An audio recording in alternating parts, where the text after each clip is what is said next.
Hello mga kabok, panibagong luto na naman tayo ngayon. Luto tayo bulang lang. Ayan, ito mga gagamitin natin, bok. Makikita nyo rito, di mawawala ito. Bulaklak ng kalabasa.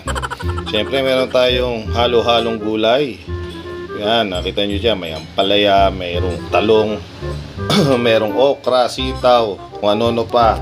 Meron din tayo rito papaya. Yan.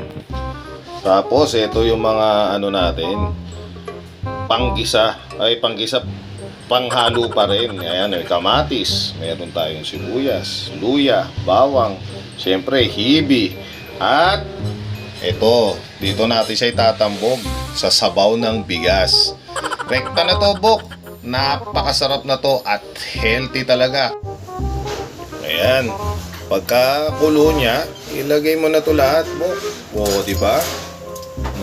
Sama-sama na yan, di ba? O, may natira pa. Taktak mo yan.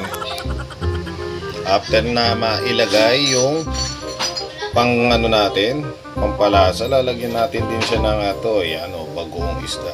Tansya-tansya lang, bro. Depende sa panlasa nyo. Ako kasi konting alat lang para medyo swabe ang lasa. Yan, sunod paminta. Konting paminta. Yan. Tapos dilalagyan ko yung bok ng konting suka. Yan, konting suka lang.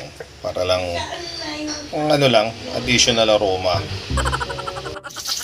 Yan, bok. Sunod mo ilagay ngayon itong papaya. Yan, sunod ko nilagay yung mga mixed gulay natin. Mga kabukbok.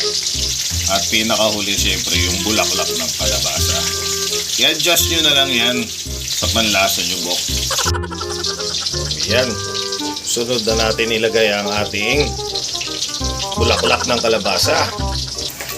Yan. Hintayin na natin yung lumambot ngayon, mga kabok. Bok. Ulam for today. Bulang lang.